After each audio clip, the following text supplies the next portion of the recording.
All right, ladies and gentlemen, it's time to talk reloading. There is a ton of great content with lots of really experienced experts out on YouTube. However, there's this thing called expertise paradox. And what it means is sometimes people who are extremely good at a skill are not the best ones at explaining it because they don't even remember what it was like to not be great at it.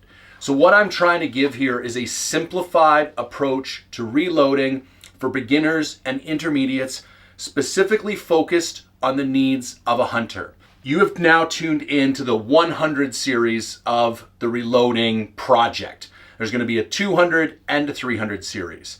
Right now, there's going to be 3 episodes within the 100 series. This first episode is going to focus on the anatomy of a cartridge and the basic equipment you will need to reload. In episodes 2 and 3, we're going to go over brass prep and loading and seating bullets. Before we dive into any of the weeds, like how far off the lands should you be, do nodes exist and how do you find them, and all the intricacies of each one of those processes, I think it's best if we literally just build a load from scratch, keeping it super simple.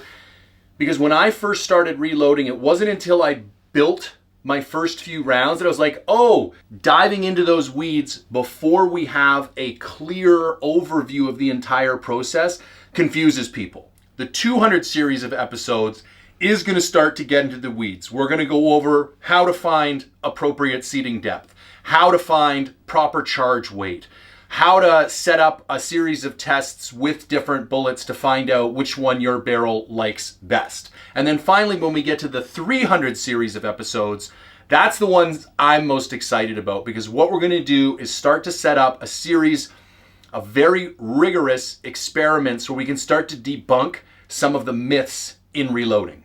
So the first thing we need to do is to define the goal of our build. The problem with reloading is that there is basically an infinite amount of tweaks, and there's no way to know if you ever have the perfect setup. So the best way I've had it described to me is set out the parameters you want to achieve, and then when your build achieve those parameters, you're done. If you want to go back and do a little bit of tweaking later to have fun, sure.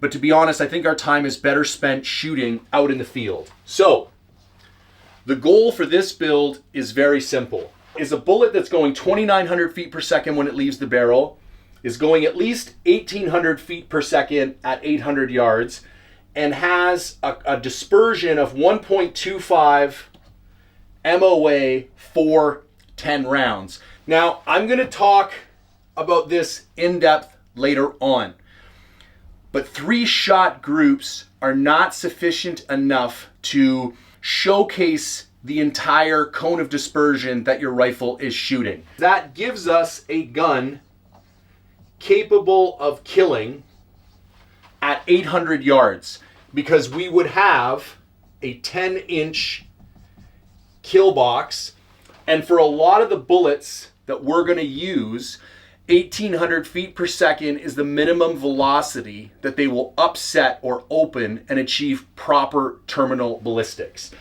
I am not advocating for people to shoot animals at 800 yards, but what I am saying is if you want a gun that is capable of killing a big game animal at 800 yards, realistically, you would need to achieve these 3 characteristics.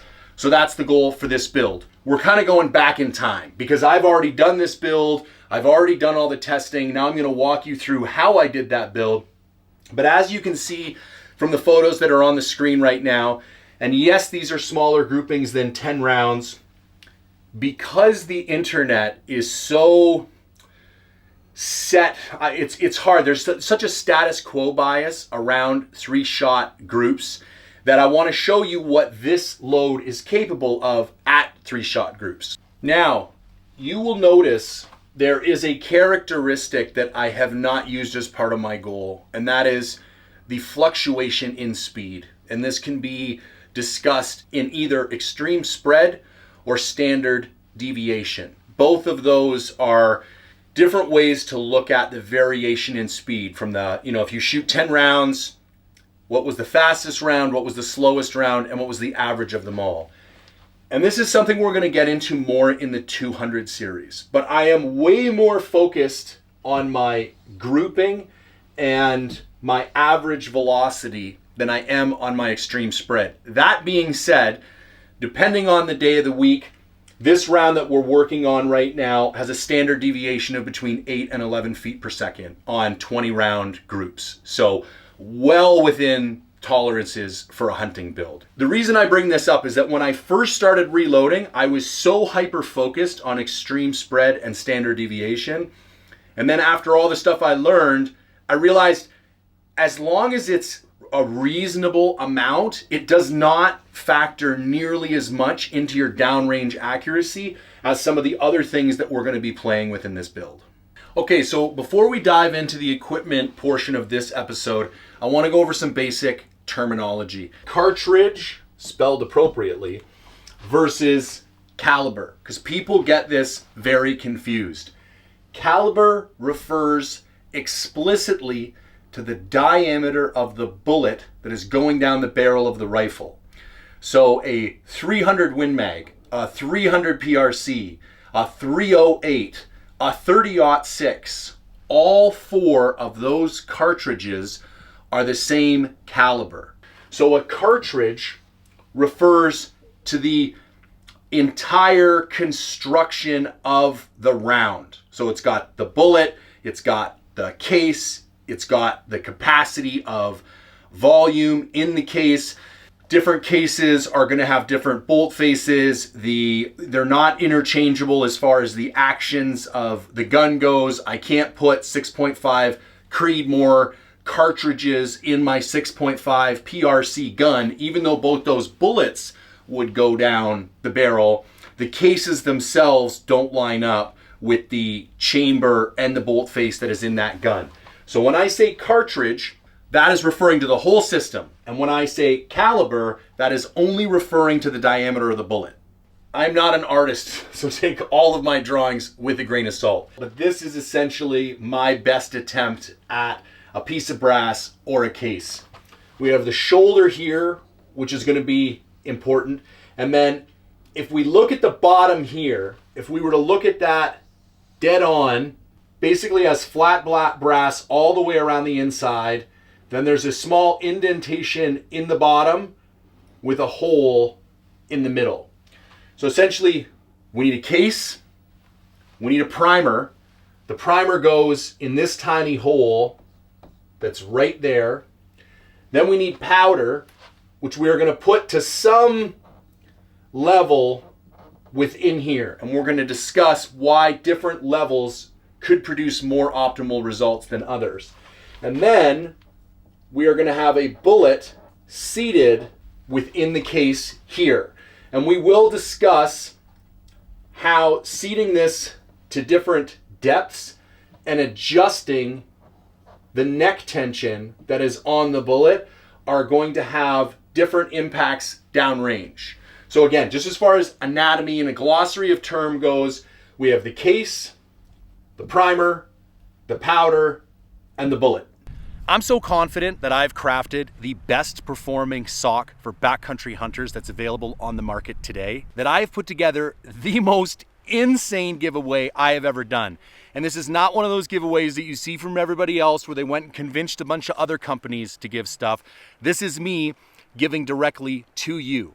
So for every $5 you spend at forgedinthebackcountry.com, and that even includes the new camo version of the forged base boxers that I just released, you will get one entry to win a custom guided hunt from Mindful Hunter Outfitting. And I am going to work with the winner to build the hunt of your dreams. We could go after black bear or mule deer in British Columbia. We could go chase mule deer with our bows in Alberta, or we could go to my leases in Mexico and hunt coos deer in the rut with a rifle. I am extremely passionate about delivering phenomenal gear to backcountry hunters. And I truly believe that with the Forged Base Series socks, I have brought something unique and new to the market. I feel very strongly that you're going to love this product, and I cannot wait to share the hunt of a lifetime with one lucky winner. Good luck. All right, folks, let's talk equipment. Now, before we dive into the specific pieces, I want you to know right now, each of these products exists along a spectrum of price. You can get really, really inexpensive stuff and really, really expensive stuff. And there's nothing wrong with starting with some of the cheaper stuff. You can build out a really great reloading bench for not that much money. Some of the stuff I've gone a little bit over the top here. I'm fortunate enough to do this kind of stuff for a living, so I get to treat myself. But just because you see really expensive stuff here does not mean this is what you need to buy. Once we get through the entire loading process, I will do a series on each piece of equipment and what some of my recommendations are for some more budget-friendly options. So first, let's talk about scale and powder thrower. Again, there are a bunch of different options on the market. This is the auto trickler with the 120i scale, one of the more premium options you can get. Then you're going to need a reloading press. This is the Short Action Customs Nexus press. I will do a review on this. It is an absolute joy to use. One of the coolest features is the way the dies load. So you can interchange your dies without actually having to screw them in or out, so they stay exactly where you left them from the last time you used them. Saves you a ton of time. Then we're gonna move over here to my trimmer, which also chamfers and deburrs at the same time, commonly referred to as a three-way trimmer. This is the Henderson trimmer. I think there's another one called a Gerode. The Henderson and Gerode are kind of like the two premium, but you can literally get hand crank ones or ones that you can put your drill into the side of in order to power it for like $100. You do not need the top of the line Henderson. I will say though, much like the Short Action Customs, this thing is a joy to use. And if you're going to be doing a lot of reloading, this might be one of the pieces that I recommend upgrading first, simply because it's going to save you a ton of time. Just some real basic things you need to pick up. This is like 15 bucks on Amazon. It's a bullet puller. So if you load something wrong and you need to get the bullet out, you can just use a cheap repuller like this. You're going to need some comparator gauges for measuring your bullets and your cases. You are going to need a series of dies. I am not going to dive into the complexity right now because a lot of different intricacies, but for each caliber you want to reload, you're going to need a set of dies. I also highly recommend a neck mandrel. This is the one from 21st Century Innovations. It's not particularly expensive. This is the carbide one with the window. I highly recommend getting this because it makes it way easier to set up, which I will show you later on. Then you need a way to load primers. This is also from 21st Century Innovations. It is a little manually intensive because you have to individually load each primer before you put it into the bullet, as opposed to like the RCBS one where you can load up a whole tray. But as far as what you're going to pay versus the accuracy of the repeatability of loading that primer every time to get the perfect amount of primer crush and the perfect seating depth for your primers, you can't really argue with this from 21st Century. You can spend like almost $1,000 on that Primal Rights one, and that's great, but for us home reloaders, not necessary. I'm trying to figure out how to pronounce this. Mitutoyo. This is kind of like the industry standard high-end caliper. Again, if you need to save some cash, there are much cheaper options available. And another somewhat optional component is the overall length gauge paired with a modified case. This is going to help you figure out your maximum overall length for your cartridge, seating depth, and other stuff. But I will go over some ways that you can do this without using this piece of equipment. There's ways to load bullets with like Loctite, and I'll dive into that. But if you got a couple extra bucks, I think this might have cost me like 50 or 75 bucks for the whole setup. So it's not like a ton of money. Then we need lubricant. For resizing, we need a die wax. Strongly recommend this sizing die wax from Imperial. I haven't found anybody who's complained about Imperial. And then we also need a dry lube. Again, from 21st Century Innovation, they have this really great two-part product where they have one jar full of a bunch of media, and then they have another jar full of the actual lubricant, the dry lubricant, and you put a spoonful or two into the media. You dip the neck of your case in this, and you just get a little bit of that dry lube around, and it helps lubricate the neck sizing. Again, highly recommend this. Now let's talk about components. We are going to talk a lot about components in this series of videos because I firmly believe starting off with the right ingredients has a far greater impact on your downrange accuracy than like tweaking seating depth and looking for a 0.2 node charge and all the rest. For instance, finding the powder with the right burn rate put into a super high quality piece of brass, and then finding a bullet that reacts well with your barrel. These are big changes, low-hanging fruit, that if you get the right combination of ingredients, you got a lot of leeway with the rest of the stuff. But if you don't have the right combination of ingredients, no matter how much you mess with the rest of the stuff, like seating depth and charge weights, you're never gonna get the group sizes that you want. I have had really good luck with ADG brass. I think Lapua also makes phenomenal brass. A lot of people seem to be pretty polarized as far as Peterson goes. Some people love it, some people hate it. But the two brands that I very rarely hear anybody complain about is ADG and Lapua. But you get what you pay for. They are not cheap. Up next, powder. So for this 6.5 PRC build, I'm using N565 from Vihtavuori. There's lots of reputable powders. The most important thing to do is to get a powder that has the right burn rate for the cartridge you are using and the barrel length that you are shooting. We'll dive into more of that later. Up next are primers. This is going to be the one product where I'm probably going to tell you you really only have one or two options if you want to build the best bullet you can. These are the Federal Primer 215Ms, so they're for magnums. Far and away, Federal Premium primers are the best primers on the market, and I think closely behind that would be the CCI primers. And then personally, I wouldn't mess with a whole lot else. And then finally, bullets. This is a tricky topic. We could talk about terminal ballistic performance. We could talk about solid copper versus cup and core, highly fragmenting versus retaining weight, all conversations that we are going to get into. I tend to focus on heavy for caliber, highly fragmenting bullets. This is a 147 ELDM for Hornady. To put things in context, we are going to build 4 different rounds in this first 3-part series. And the only thing that is going to be different in each of those rounds is the bullet itself. We're going to use a 147 ELDM, a 143 ELDX, a 153 TMK from Sierra, and then we are also going to use a 156 from Berger.